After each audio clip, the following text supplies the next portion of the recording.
Hey guys, it's here bringing you another video and welcome to another dev update. It does seem that these kind of come in pairs, that they don't do anything for about a month and then they release a dev update in behavior and then a dev update about like gameplay or system changes in League. So we've covered items before. This was about a month and a half ago, but this is the next one about items. And obviously, if you didn't check out that video, they announced that they're basically doing a completely new shop system. And there are going to be major changes to items, and it was something on the lines of like 30%, 33% of items are staying the same, 33% of items are going to be brand new next season, and then 33% items are going to be current items but reworked and changed. So obviously that's going to give quite a big difference to the game as a whole.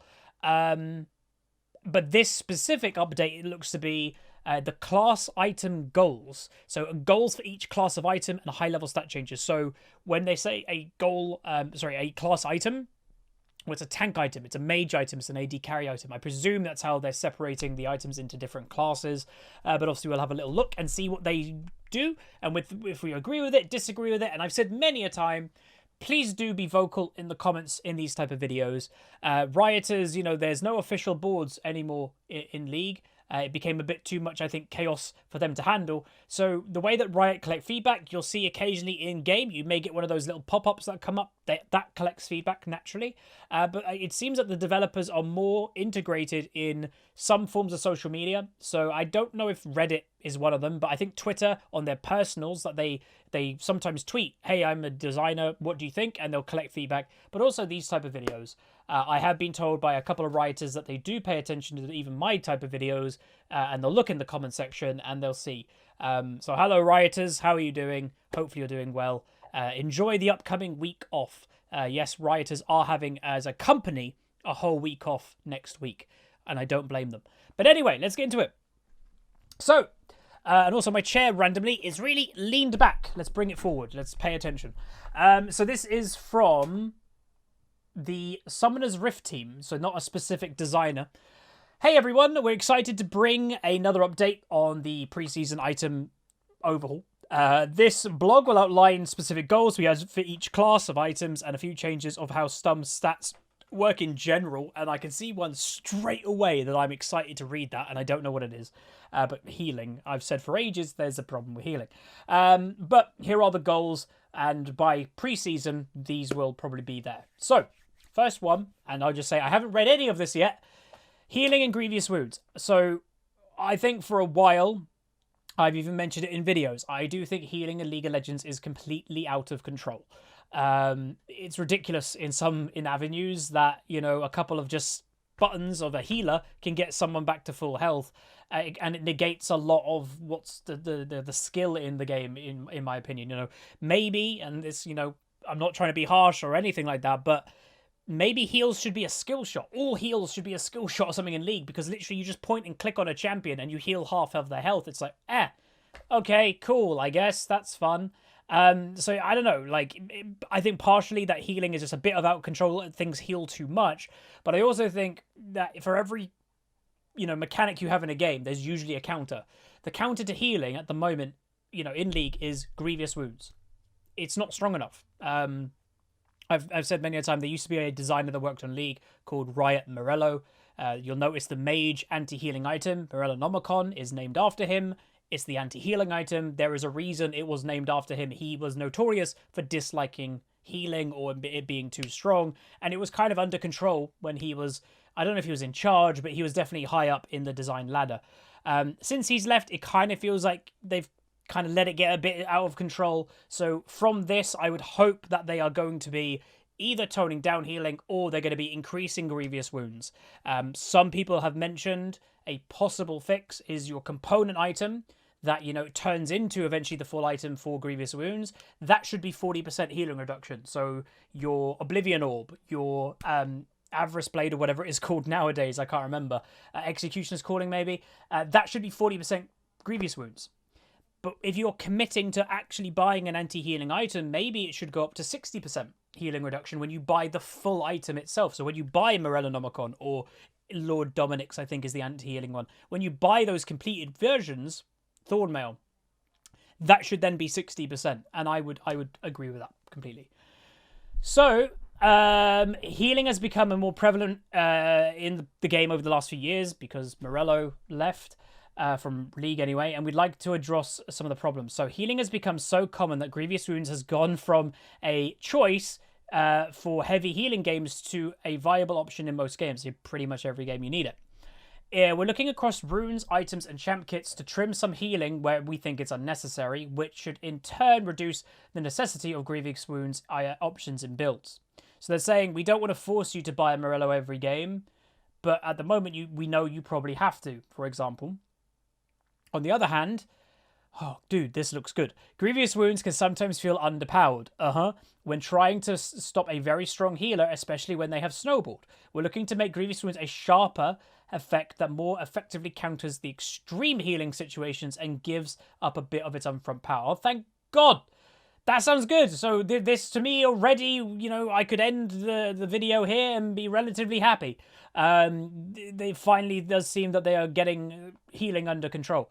And part of me does kind of, in the back of my mind, go, why wait till preseason? Couldn't you just buff Grievous Wounds now?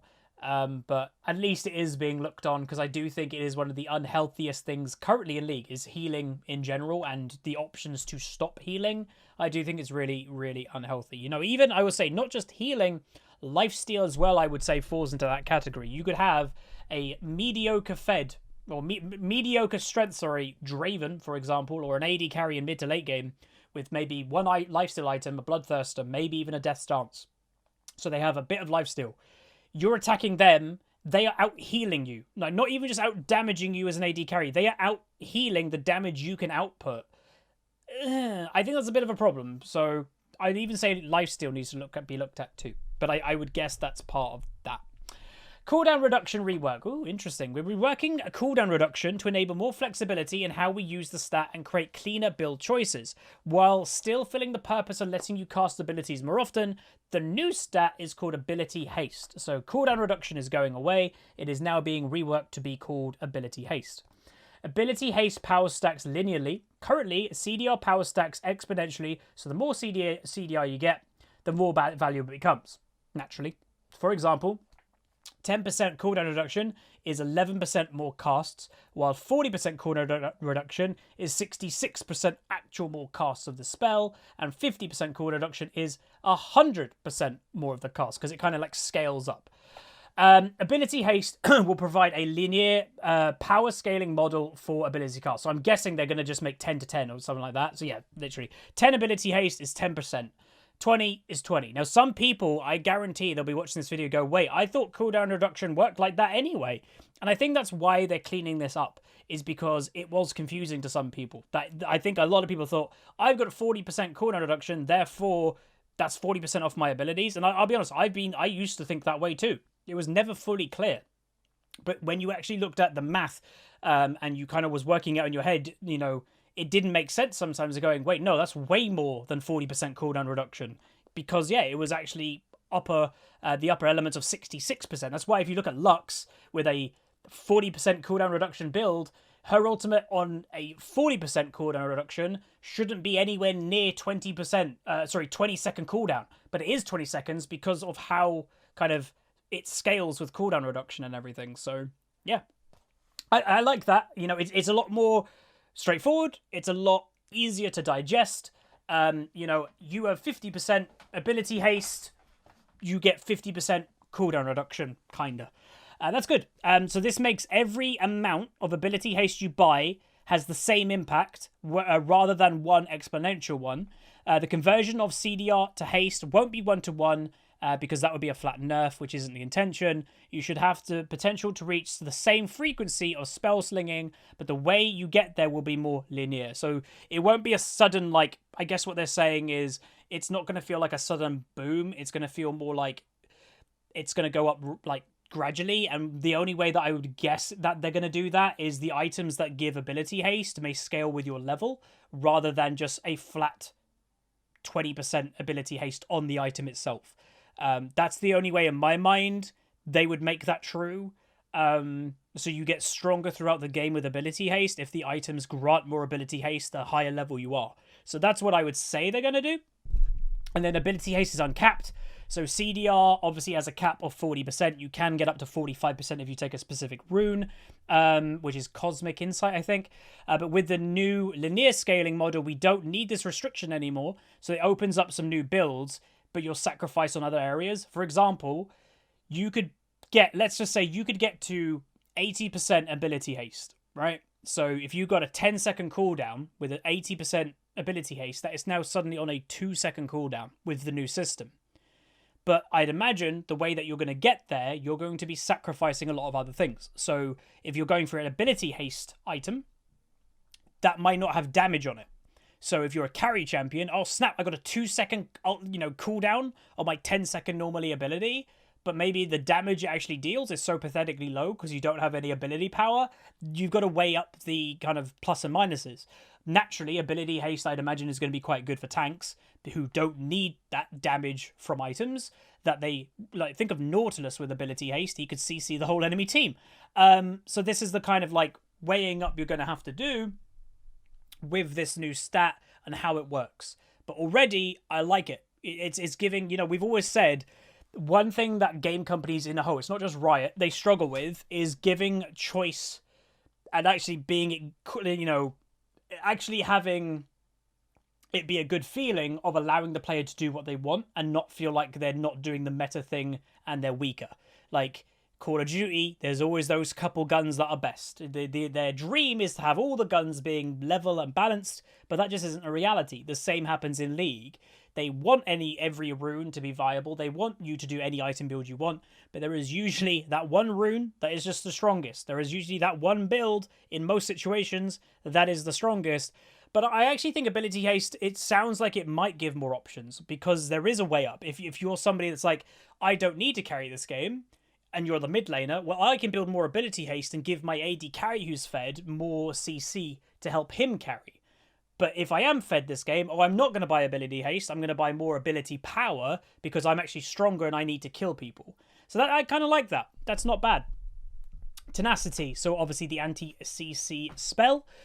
Tenacity is a unique and useful stat, but we think its interactions across different types of crowd control are confusing and unintuitive. That word. Ideally, we want players to ask the question, is there a lot of hard CC in this game? And know that Tenacity will be an effective counter. Towards this goal, we are making changes so that Tenacity will reduce the duration of knock-ups. Wow, we never did that before. We're not going to have Tenacity affect displacement, knockback, or pulls. Spells, because their primary purpose is movement, and not for a long duration at that. But there are a few ultimate spells in the game that where reducing their duration undermines the functionality of a negative way. Vi ultimate, for example. So we are making these knock-ups a knock-up suppression, so will be unaffected.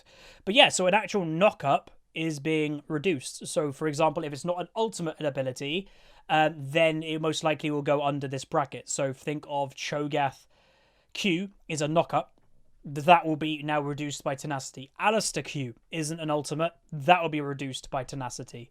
But on the same regard, they're saying here, like Vi ultimate, where you knock up somebody at the end of it, that will be now technically a suppression, thus Tenacity does not affect. So yeah, it won't help. So that's interesting. I'm not against it. Knock-ups sometimes don't feel great. Because, yeah, there's not much you can do. You can't QSS it. You can't... Tenacity doesn't normally affect it. So I think this is actually an okay change. Jungle items. Oh, here we go again. They change jungle items every year. Last preseason included a successful update to starting items for the support role that allowed them to immediately focus on a wider shop for more satisfying options and choices. We're applying the same treatment to junglers. Okay, I'd say this is good, by the way, because reminding people, the support items in the game, you used to have to buy every single stage, or if it wasn't a stage, you had to then buy, the next component or different item. Well, now, obviously, support items, they upgrade naturally when you're completing a certain quest. So jungle items will be starting item that requires no additional investment. So naturally, I will say they are most likely going to make the jungle items weaker because they're now going to be one initial cost of like the machete, for example, or the hunter's talisman, but then you just leave it. It's just going to upgrade by itself, like the support item. Once you've chosen which one you want to start, I want the AD one, I want the tank one, I want the AP one. It's going to do its own thing when you achieve certain quests, I'd imagine. So junglers should get these stats and resources, bonuses they need from the item, so they can start immediately working on the rest of their build. We're still working out the details, like how can you acquire champion targeted smite. Oh, I see. So like the blue smite, I guess, how, you know, are they going to keep that in the game? Or how is the red smite? How's that going to work? But early testing in this direction has been positive. I would imagine so. I'd say this is actually a buff to early game junglers that don't have to invest so much in an early game or into a jungle item. Think of the junglers, right, that already right now ignore buying the jungle item complete. Rengar, Shaco, Lee Sin even. A lot of these, they go straight into a more aggressive item, ignoring the jungle item. Well, now they're not actually getting punished for ignoring the jungle item because they're going to get it naturally for free anyway. That's a pretty big buff, so that's pretty good. And it's a buff for everybody, by the way, not just early game, but yeah, I like it. When we first started work on each item class, we laid out, you know, the items and analyzed their uses over the last few years.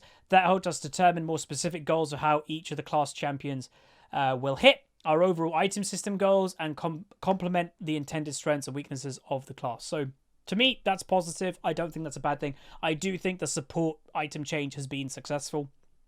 AD carry. Again, I'd weirdly say AD carry is the hardest items to get right. And when I say that, it's not like the items are weak. It's more, there is usually going to be a cookie cutter build for an AD carry that will just be the best. So more strategic choices is something they want to offer. Marksman currently suffer for too many must-buy items. So like, you know, Infinity Edge, Rapid Fire Cannon, you know, it's the same items every game. Blade the Rune King if you're an attack speed based AD carry at the moment. So that they crowd out opportunities for other items with these really popular ones. Our goal is to offer more item choices and integrate essential DPS stats across more items so that these choices become available without giving up base level damage, etc. So again, I would say this they've tried before, and I really do think that AD carry is the hardest one to get that right, because it's not the fact that with a mage you are hitting abilities that you can miss. And an AD carry for the most part is literally auto-attacking things. So there are usually two routes that you want to go with that, and it depends the type of champion you are. If you're an auto-attack speed-based AD carry, you're thinking, and you know, some AD carries can do multiple, but if you're playing, let's say, Varus, and you're going, I'm doing the attack speed build this game, well, there's going to be naturally the best attack speed items to go.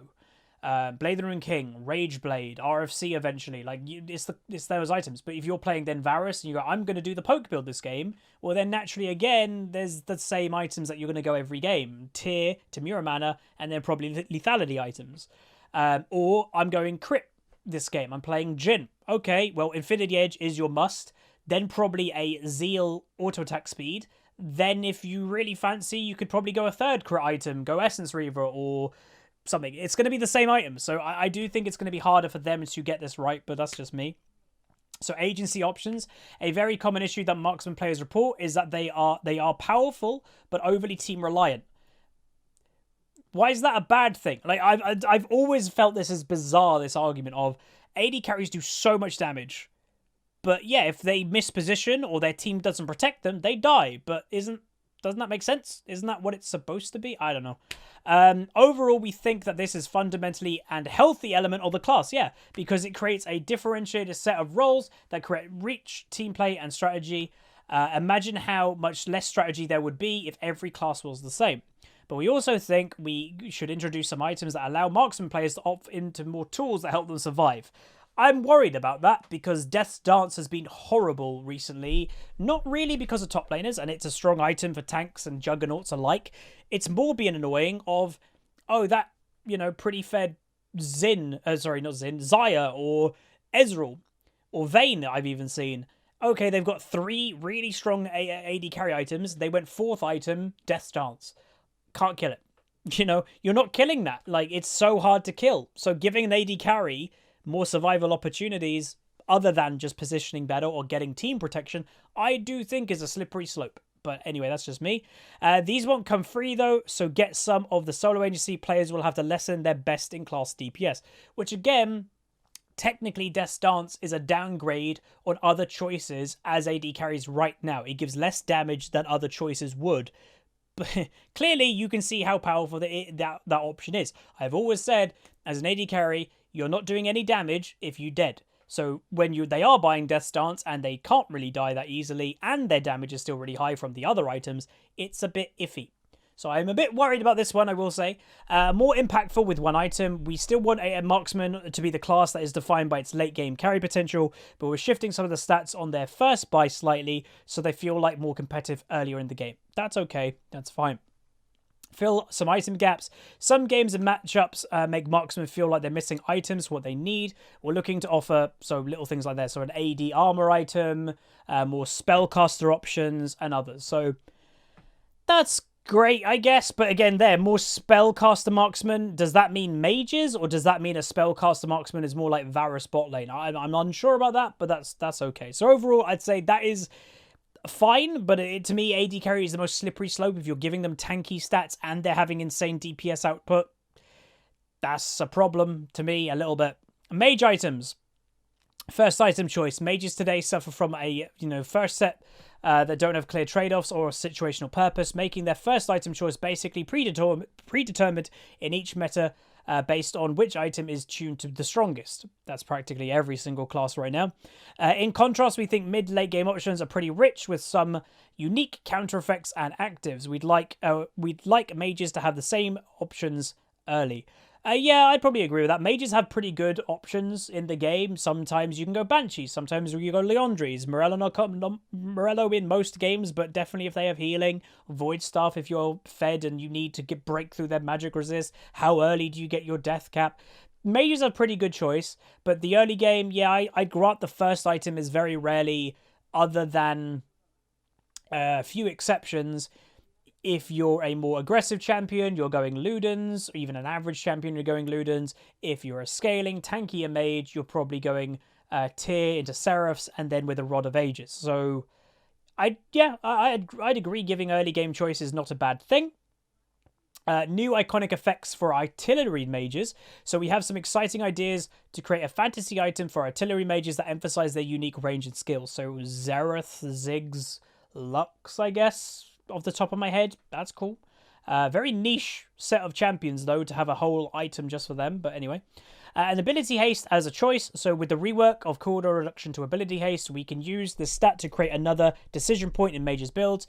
This allows for some super haste focused builds and others to give up haste in other games. So I said earlier, as I mentioned, you could be a mid laner that in a game goes, oh, I don't need to carry this game. My Draven has popped off. Okay, I'll build ability haste, let's say as an Ahri, so I can just throw out millions of charms. Like I can just charm all day. Ability haste, don't need to do the damage. I just need to pick people with that charm. Draven can kill them. Or, damn, I actually do need to make sure when I land that charm, I can kill my target. Okay, I'm not buying ability haste. I'm going for a pure hyper AP ability power build here to do the most damage possible when I do go for my abilities. So yeah, that's a choice, and that isn't going to be always obvious which one to do. So that's good.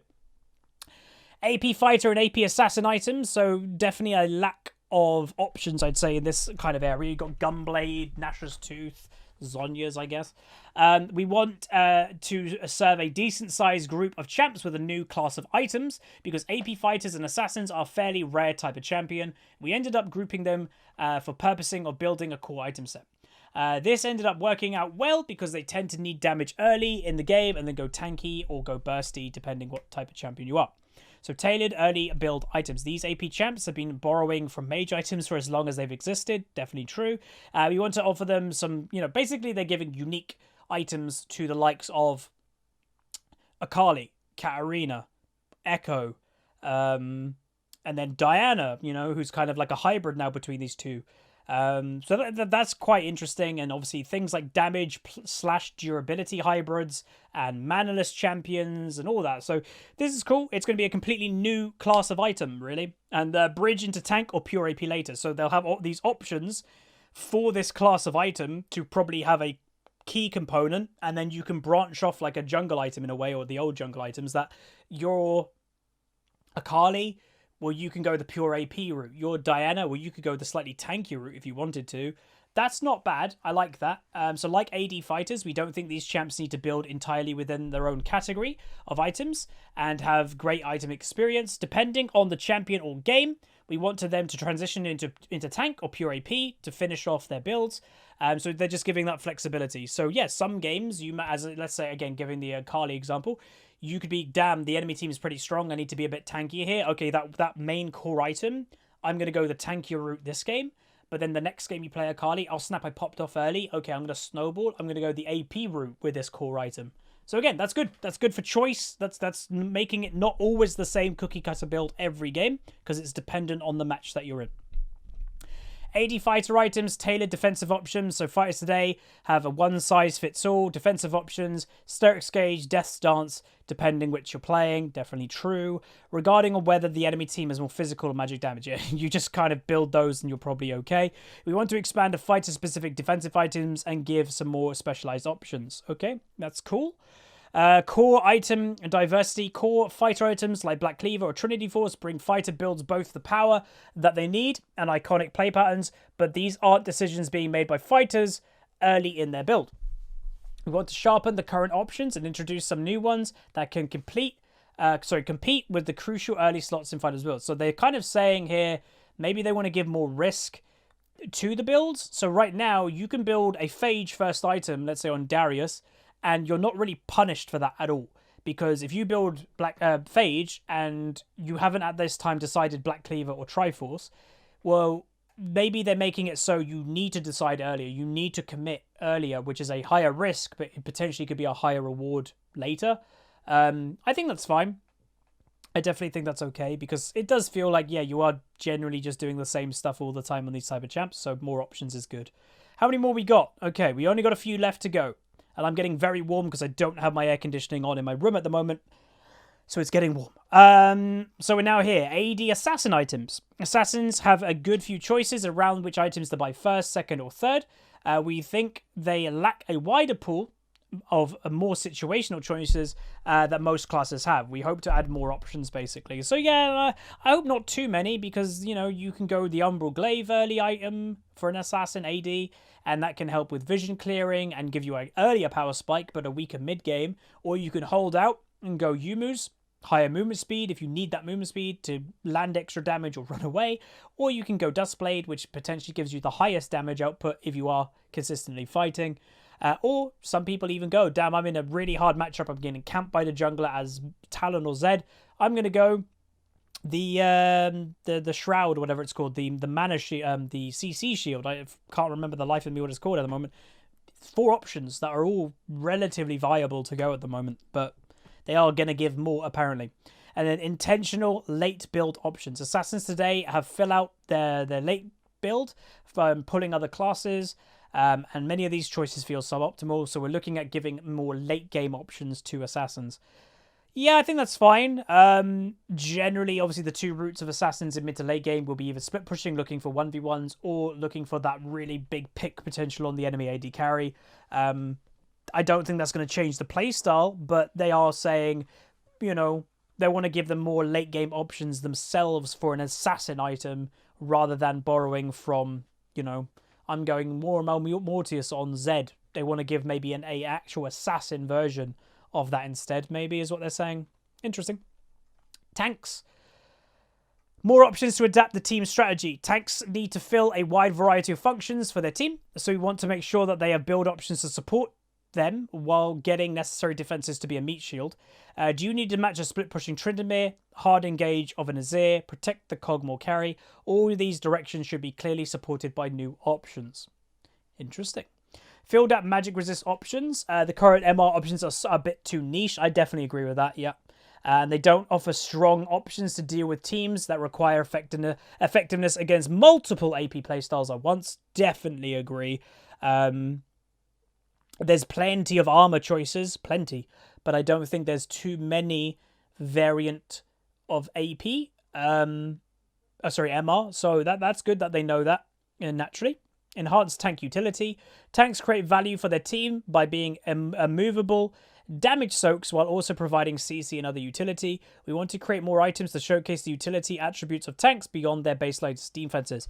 I would say, you know, they're not obviously mentioning it here, but maybe it's something that needs to be just looked at balance in general. I think most people would probably agree. Tank damage is too high. When you're legit supposed to just be a CC bot and a meat shield, like hit me instead of my AD carry, like, yo, you have to get me out the way first.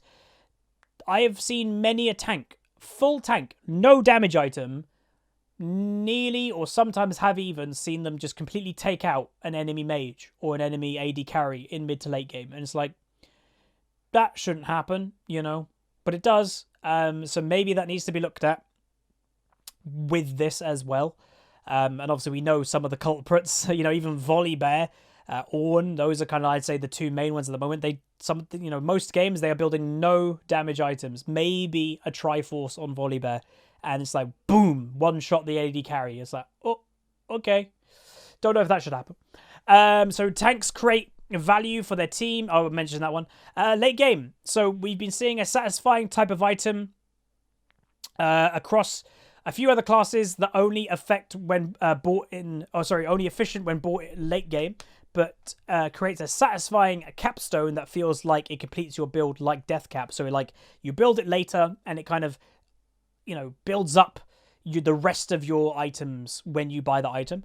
We hope to create one or two of these items for tanks. So maybe they'll do an option that's like you only can buy one, but like you buy this item, it increases your armor by 40% when you buy this item. Or you buy this item, it increases your health by 40%. Or your magic resist by 40%. That's what I'm guessing they're going to do. But probably they'll only limit to one of these per game. Probably. Like, that seems interesting. And then finally, enchanter items. More options for build variety. Yeah, it does seem that it's very, very little build variety for enchanter supports. You know, you're building the same 2-3 items every game. The current enchanter item ecosystem is dominated by a few items that outshine the other options, to the point that most enchanted builds are the same 3 items every game. Definitely true. We think the pool of viable items is too shallow. We intend to update the underused items into viable choices and create some enchanter items for new spaces. Good. Definitely feel that is needed. Solve active overload.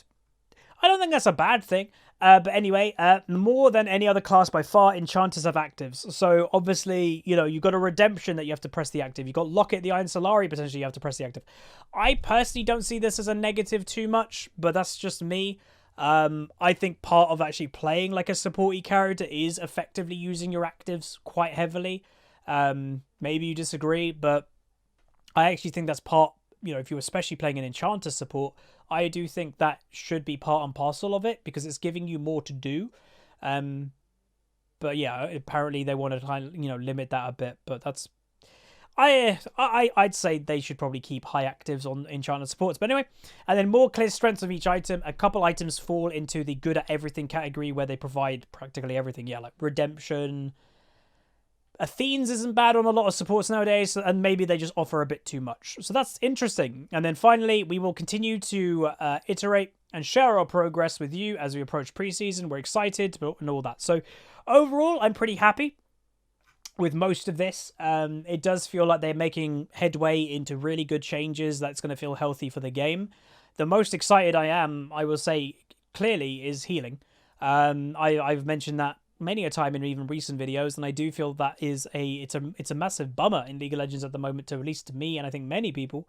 So I think that's going to be good to be looked at quite heavily. And then after that, yeah, the individual class items are cool. I like the jungle potential change, but yeah, the change into ability haste I think is interesting. I really do think there will be an option in games of I'm going to go an ability haste build this game because, or I'm not going to do that this game because. And I think that's going to be very clear.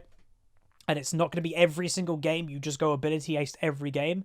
I don't think that's how it's going to work. I do think it's going to be match dependent. And I like that quite a bit.